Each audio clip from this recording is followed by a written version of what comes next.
Yo, so just decided to edit out after 5 reps of each. Basically, I did 20 of each this morning, 20 push-ups, 20 squats, 20 curls, 20 shoulder press, and 20 chest press.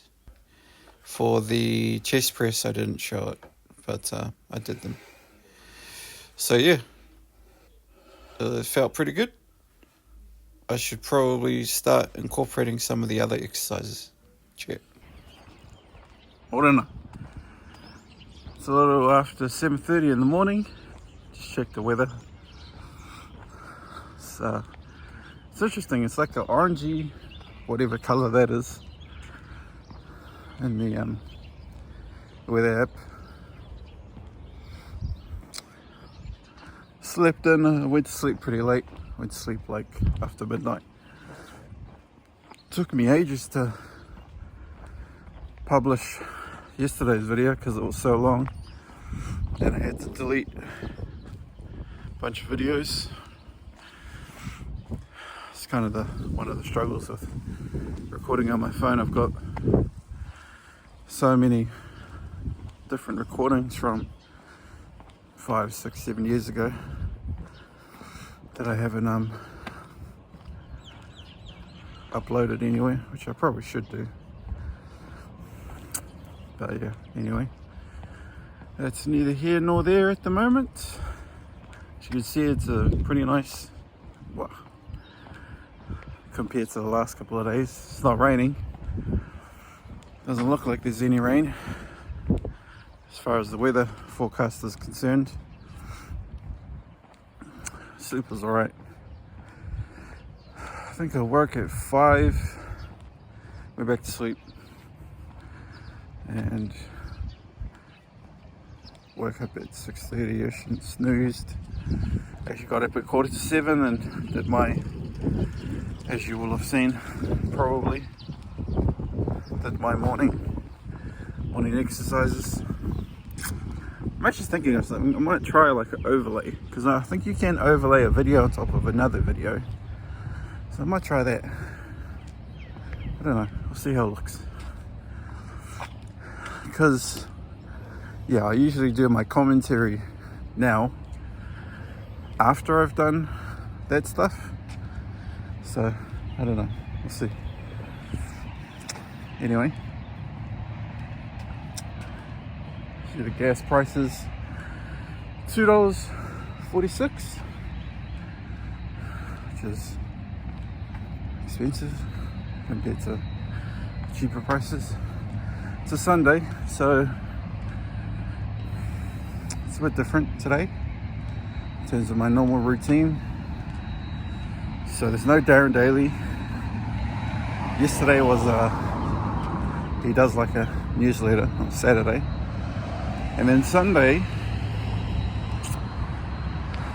can't remember what he does publicly, because I'm in his Hardy Club, which is like a paid membership. So I know he does a Sunday sermon. I can't remember if he does that in the public forum. I assume he does. So yeah, I might look at that.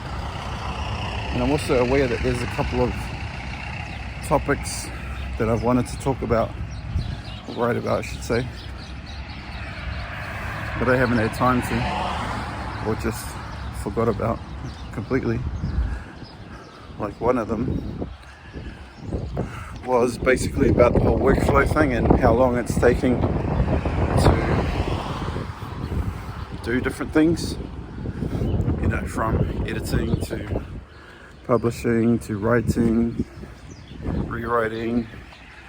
I mean, geez, even last night I basically started off with a 52 minute video and edited it down to 30 minutes plus, and that was because I had all of this footage, I guess you could call it B-roll footage, that I had to edit down, like footage of me journaling, reading a book, and I wasn't really sure what I was going to keep, so I ended up just fast forwarding and skipping, and I think I started that around, I don't know, 11ish, and then I remember looking at the time and seeing it was 11:56 and going, oh crap, I need to get this done before 12 midnight. So I pushed the export button at 11:56, and at 11:59 it got to 99.9%, and then it said something went wrong. I was like, kidding me? And I think it was basically because I had low space, so then I had to I think I figured out that I could actually delete the videos because I had already, I guess, used them in CapCut. So I think I could delete them at that stage. I'm not sure.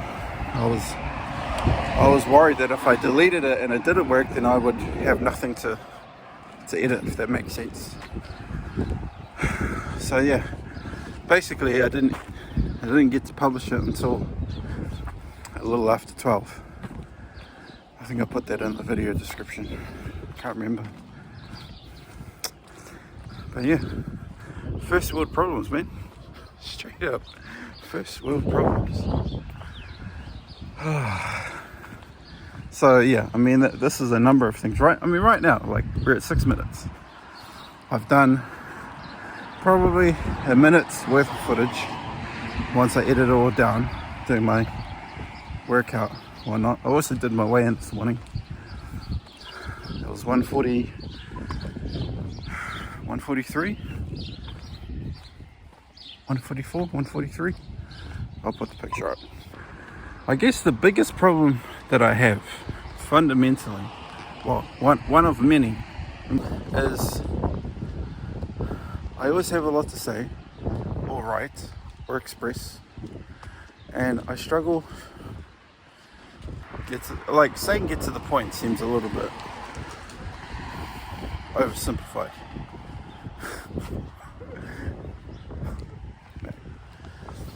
I don't know, I guess that's the problem. Like, it's kind of the problem. It's like, I guess it's a bigger problem, or maybe it's a theme, is this notion of having so many things, so many options in front of you, so many things that you want to say, so many things that you want to do, and the reality that you can only maybe do one or two. Alright, as I was saying, somebody just walked past. Yeah, it's this notion. It's this notion that you can only do one thing, or you can only say one thing, but you have 10 things to say. So then it's a matter of priority. Out of these 10 things, what is the most important? Alex Hormozi talks about this quite often. Shit, snip ankle. Alex Hormozi talks about this quite often, where he will get a bunch of ideas in his business of things that he could fix, could change, but he accepts that he can't do all of them, and he shouldn't do all of them. One is a matter of practicality, capacity, just not enough time. But then an even bigger thing that he talked about is every single change that you make, I guess in a business setting, there's always like a guaranteed efficiency drop, where, you know, for the first couple of weeks or months, I think you're guaranteed to like drop productivity by 20%. So, or something like that. I don't know if I can remember the video, but if I do, I'll put it in the description. No promises. But the idea is that if you're guaranteed to lose productivity by 20% or drop by 20%, the upside has to basically make up for the loss. So if it's if it's only going to increase your chances or your success by 10%, but you experience a 20% drop, it's going to take you a long time to break even, if that makes sense. Maybe I need to ask ChatGPT to give me a scenario so I can explain this better, because I think I'm doing a pretty bad job. But the general philosophy was every single change we make is going to cause disruption. In the business sense, it's like, let's say you change a sales process, the salespeople are going to have to learn it. That's going to make them less productive to begin with. There's going to be things that they need to overcome, but once it's implanted in their minds and in their brains and it's part of their daily routine, then they can begin to realize and see the benefits or the fruits of the labor. But it takes time, and it's kind of weighing up that, like, okay, it's going to take, I don't know, 3 months to realize any kind of forward momentum, forward movement. Is it worth it when you're guaranteed to take a 20% hit up front? Can you make that 20% up back? And how long is it going to take? That's kind of the metric that he uses, which makes a lot of sense because, yeah, I guess this is something that I'm thinking about in a different sense, in like a rental property space. What I'm trying to weigh up is the cost benefit of picking let's say 2 properties. Property 1 is $550 a week unfurnished, and property 2 is $580 a week partially furnished with a fridge, 2 bed bases and 2 drawers. So basically 5 items with a $30 difference between the 2. One is $30 cheaper a week, but it's not furnished, and the other one's $30 more expensive, but it's got things that you don't need to worry about buying. That's probably not exactly the same kind of thing. That's how I'm interpreting it. That's how I'm thinking about it. As one option is, how long is it going to take? You know, if you went with property 1, for example, okay, you're saving $30 a week, but you also need to spend, you know, whatever it costs for those 5 items just to be at the same point. So let's say those 5 items cost, I don't know, $1,500 for a fridge, 2 bed bases, and 2 bedside drawers. So average item value of $300 each, which I guess is reasonable.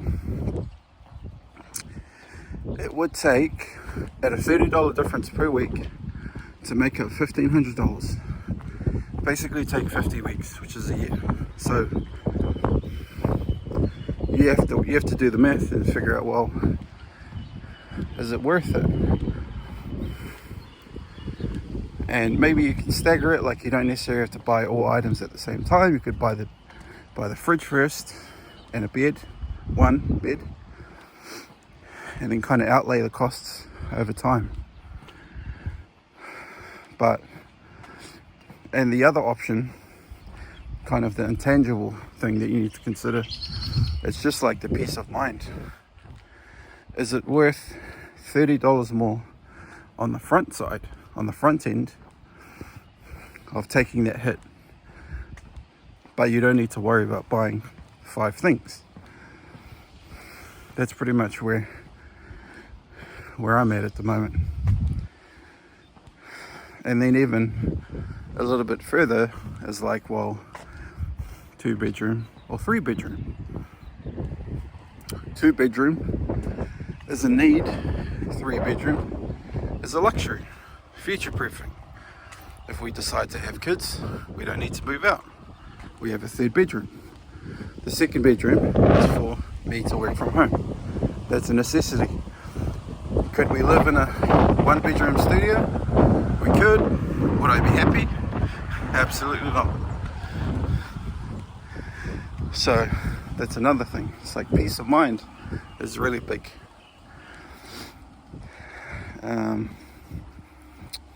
Yeah. My bad. As I was saying, funny, I ran out of space again, and it was because I had 16 gig of basically deleted videos in CapCut. But when you delete, it's not actually deleted, so you need to delete it twice. So it's annoying. Anyway, what was I saying? Oh yeah, I hope this is valuable. Maybe you've thought about this kind of thing before. Maybe not. Maybe this is a different perspective. Maybe this helps. Maybe this just confuses you even more.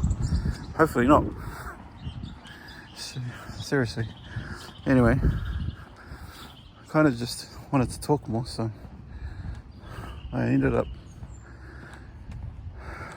turning around and walking backwards. So, see how that goes. What else is there to talk about? Okay, today. Actually, before I do that, I should. Oh yeah, I haven't checked ChatGPT, so I need to do that too. But I'll do a quick prayer. E te atua, ka painga e nei hikoi, i te ata, o te rā, tapu, hei oranga mō mātou tinana, whangaia mātou wairua, ki te taro o ta ora, ko ihu kreiti, tō mātou hauora, ake, ake, ake, Amen. Dear God, please bless this morning walk on a Sunday. Allow it to nourish my body, or provide my body with health and well-being, and forever in your name. Amen. Grateful for another day, another chance to live, to learn, to love and laugh. Grateful for my senses, my sight, ability to see another sunrise, beauty of creation, for my feeling or touch, ability to feel hot and cold, and to have sensation in my body, especially considering I had a stroke last year, and my smell, ability to smell fragrances, fresh flower, freshly bloomed flowers, freshly baked bread, cologne, perfume. What else? Oh, my hearing, my ability to hear the sounds of nature, like birdsong, and my own voice, voices of my loved ones. And number 5, taste. My ability to taste the rich flavors, the saltiness of sardines, the spiciness of chili, the sweetness of strawberry, and the sourness of lemon. Actually, I had a lemon drink last night. It's good.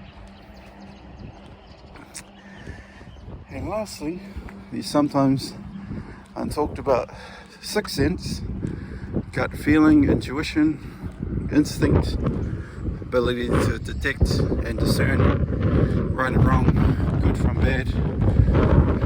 That's just that, that feeling. I think society calls these people mediums, clairvoyants, because they have the ability to see the unseen, to connect with the spirit world, and acknowledge that not everyone, myself included, has that same level of developed skill of sense. And then I also thank my manawa, my heart, working tirelessly, pumping fresh new blood to my vital organs, and Heroro, my big beautiful limitless brain, allowing all of these functions to work in harmony. And shout out to my reticular activating system, RAS, which acts as the gatekeeper for my subconscious mind, filtering out and eliminating unnecessary stimuli. So that's the prayer, that's the gratitude, part of the gratitude. I also try to think hard every morning, every night about what I'm grateful for, try to add to the list. It's a pretty extensive list. I think what I wrote down this morning was I'm grateful for anxiety, which might sound weird, but I was watching a short from a psychologist. I can't remember who she was talking to. Oh, she was talking to, I forget his name, but he's like the School of Greatness or something. I think that's the name of the podcast. I'll try find the video and pop it in the description. It's really good. But she said anxiety is normal, anxiety is human. There's all these stats that said something about anxiety, and she said, and I bet when you're reading those stats it gave you more anxiety. And the reason that is because it creates this idea that something must be wrong with you because you experience anxiety. So no, everyone experiences anxiety. It's called being human. And she said if you can reframe anxiety simply as feedback, just crossing the road, you can tell it's pretty quiet. If you reframe anxiety as feedback, then it's actually helpful. So that's what I'm doing. I want to say I'm grateful for anxiety because it helps me understand that there's an adverse effect, I think she said, adverse reaction to something that I need to pay attention to. So that's one thing that I'm grateful for that I wasn't before and aware of. And then just the other stuff that I always put on, like life and health and well-being and parents. Last night I said I was grateful for Connor Ramsley from The Attention Seeker. I also sent him a message on LinkedIn. Actually no, I put a comment because I think it's on private profile. You need premium to message. So I sent a connection request and basically commented on the post that got me into looking at his content and said, hey bro, this is probably going to sound weird, but I looked at your content and actually gave you a shout out. DM me and I'll send you the link. So yeah, see how that goes. Anyway, I'm almost home, so I'm going to focus on the rest of my walk. And before I do that, it's it for the day. So one special thing I have today, exciting and anxiety inducing, or nerve-wracking I should say, is I'm volunteering for TOP, the Opportunities Party. So I've been talking to this guy who's trying to coordinate a bunch of people to come to this office for 3 hours. He said to get on the phones. So my assumption is we're going to be cold calling people for some reason. And I was actually dreaming about it, thinking about it, obsessing over it last night, this morning. I have a strategy, so we'll see how that pans out. Anyway, see you later. Actually, just a quick one. I looked at the time and it's 8:05, so I'm gonna try and do my morning LinkedIn, Facebook post before 9 o'clock, so we'll see how that goes. I need to pick a topic or find something to talk about, so yeah, see you soon. Bro, I just tried the suction cup mount thing that I bought and it's shit ass.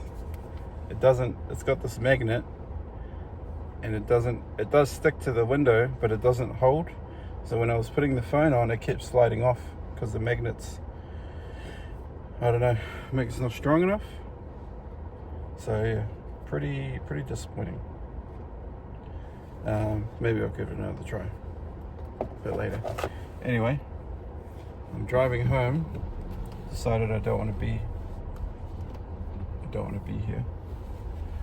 I want to be at my fiance's. She's at work, but I want to spend time with my mother-in-law and have breakfast over there and do my posts. So that's what I'm going to do, and I don't know what I'll get on camera or not, but yeah. Anyway, I need to focus on driving, so I'll see you later. Yo, so I'm actually at this address in Penrose. Just waiting. It's 12:47. Just waiting to head in at 1 o'clock for this get on the phone session, whatever that entails. I have no idea. I'm nervous, man. Nervous / excited. It's been a long time since I've done anything like this.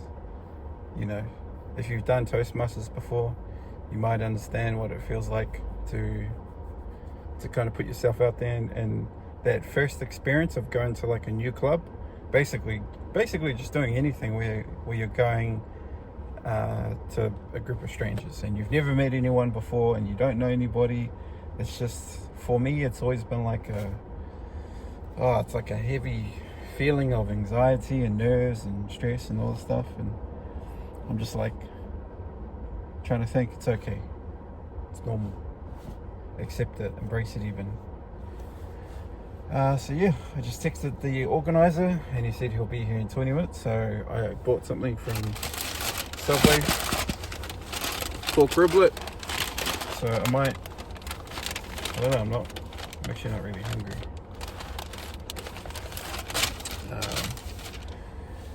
Yeah, I might just try to meditate and calm the nerves, embrace the opportunity, because this is an opportunity, this is an experience. Like I'm literally writing about it, I'm narrating it. I'm probably going to do a post tomorrow about it. So yeah, should be interesting, should be very interesting.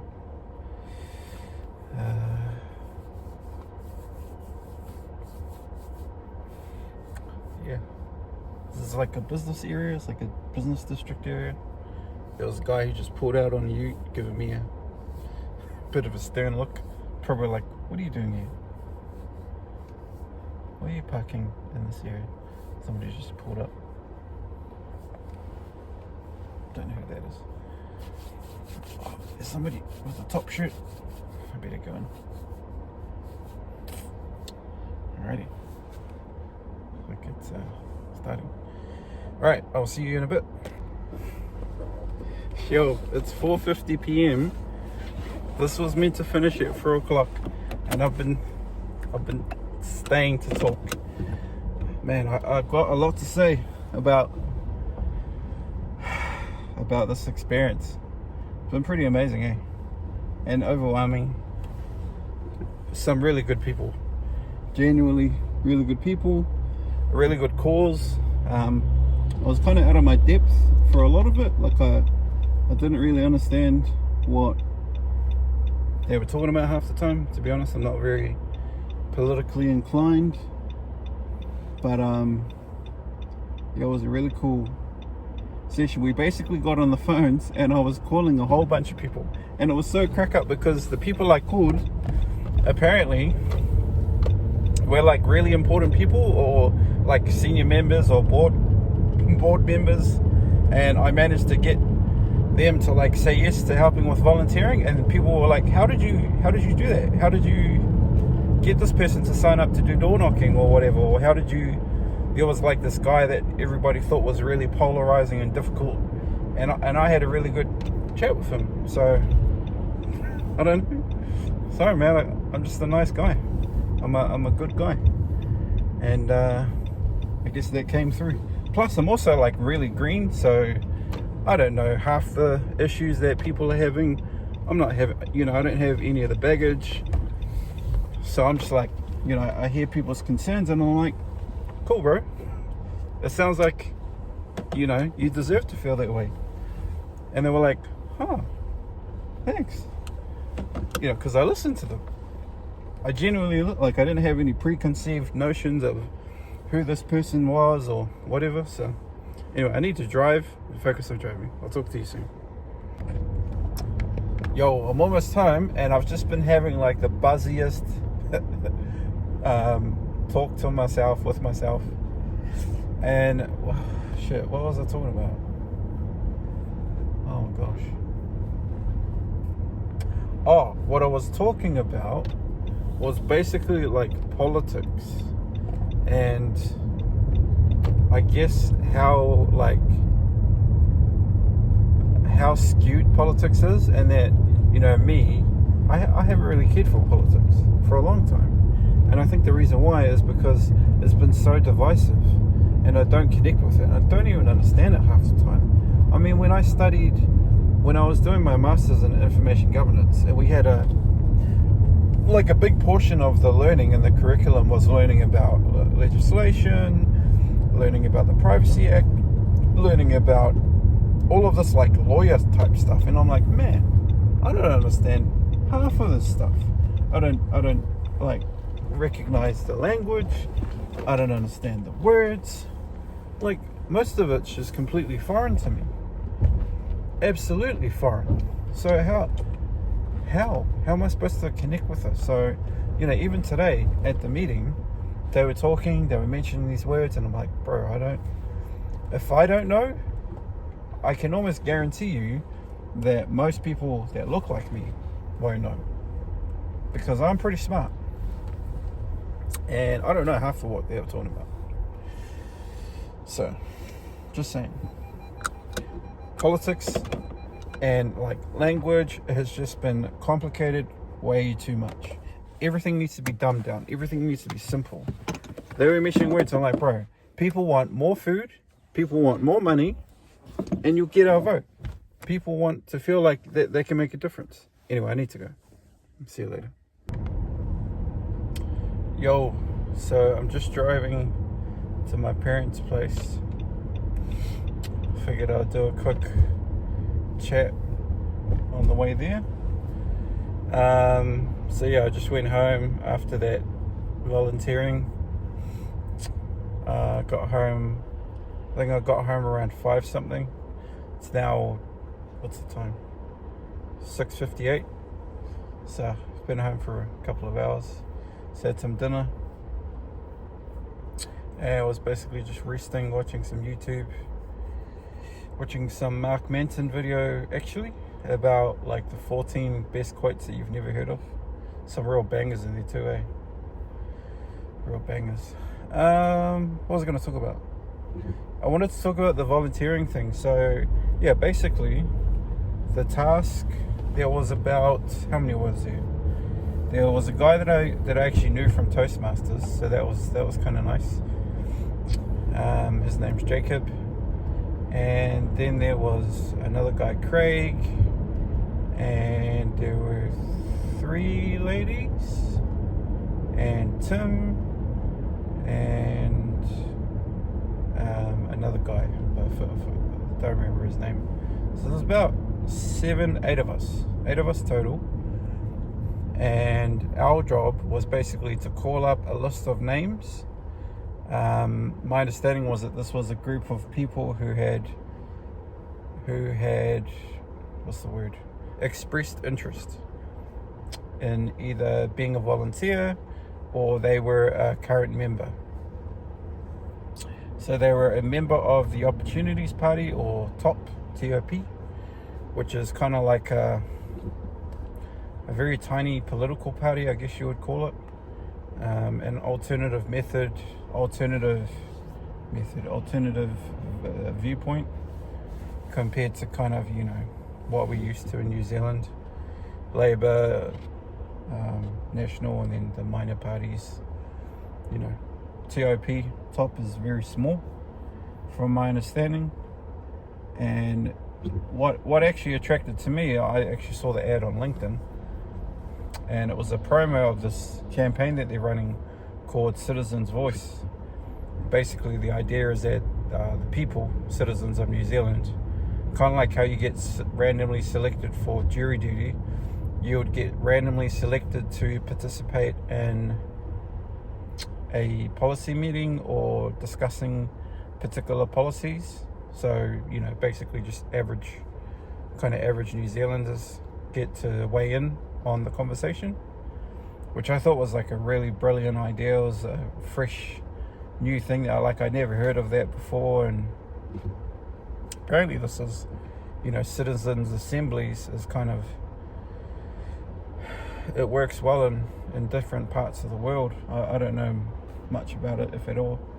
But anyway, the job was for us volunteers / some of them were members. I'm not a member yet. But the task was, you have to log into the system and you have a bunch of names. I think there was 164. And out of the 164, there were 26 that were already called. So we didn't need to call them.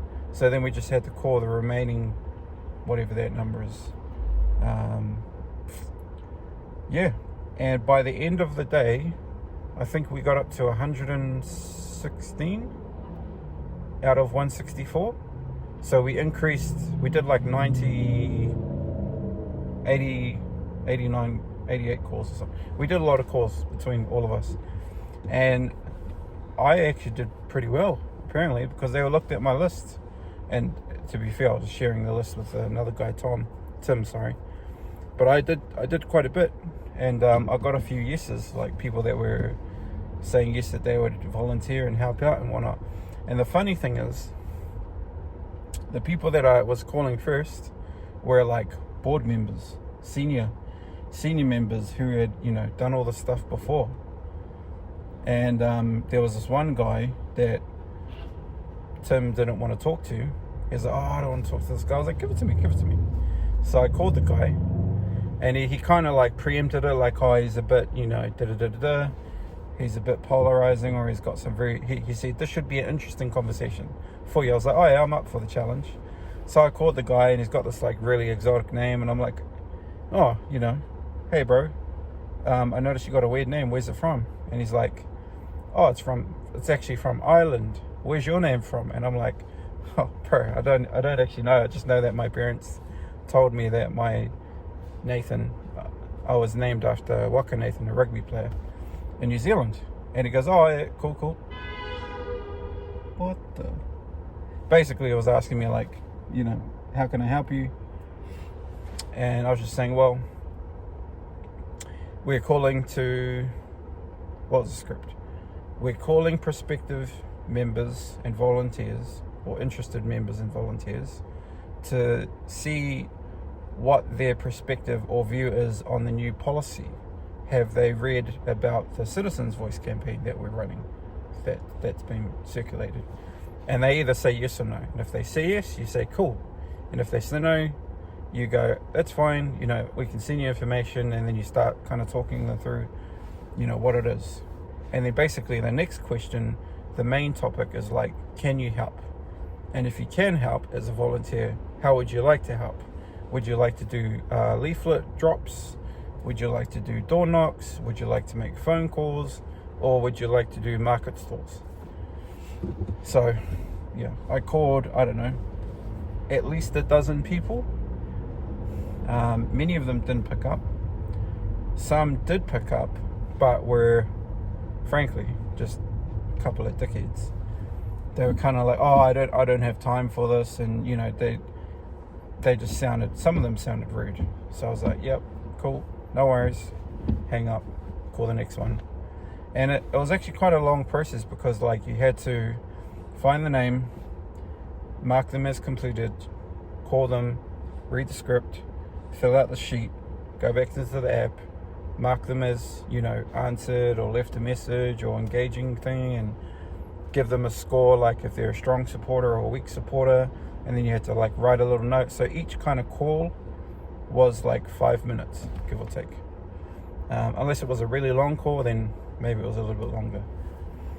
And we basically did that for 2 to 3 hours. Because I want to say the first half an hour was just basically me like learning, watching, listening, trying to understand what it is that I'm actually supposed to do. Because I went into this cold, like straight up. I didn't know anything about the campaign. I know very little. I'm not a member. I basically went in super blind, super green, and it kind of worked out because, I'm pretty good on the phone. But yeah, it was a good experience. It was a really good experience. And then towards the end, it was interesting. We had it was meant to be half an hour of like feedback, turned into an hour plus.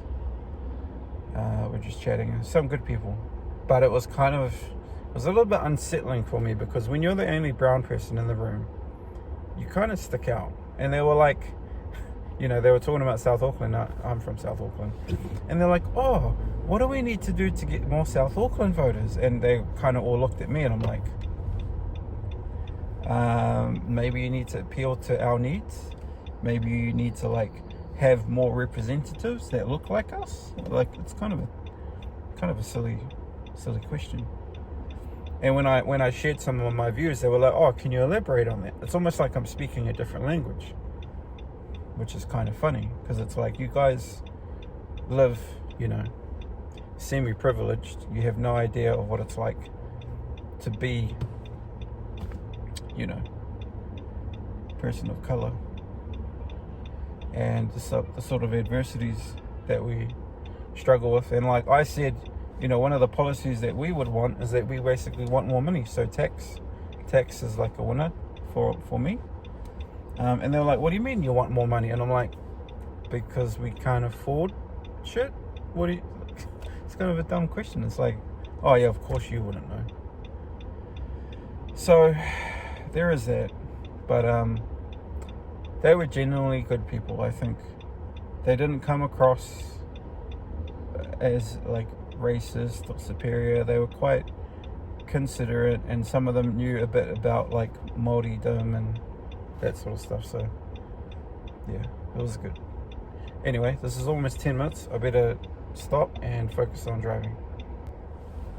Yo, I just pulled home and it's kind of raining outside, so I might just wait a little bit. I figured I'll just do my recording and kind of sign off for the night. So yeah, it's day 50, and I actually did a post on LinkedIn. I had kind of a bad low point this morning, and I literally felt like giving up. And then I reflected on the fact that it was day 50, and I was like, shit, 50 divided by 3,650, was like 0.1369% or something, which was 1 in 73. 50 times 73 equals 10 years. So I was like, damn, I'm barely anywhere started, and I've committed to 80% of the time being basically shit, and I'm probably going to want to give up 80% of the time. So I'm just like, man, I need to endure this for a really long time. I'm going to have lots of these days, and when I have these days, I need to remember why I'm doing what I'm doing, and I need to have more reasons, like Alex Hormozi said recently. I need to have more reasons not to quit. So if you're thinking of quitting something, don't. Please don't. Take it from me, a random Māori guy in Aotearoa, New Zealand. You're not alone. You're not alone. And if you're stressed, it's okay. And if you're angry and anything, it's okay. I understand you. Because I am you. And I love you. Alright, signing out. Good night. Day 50. Cheers.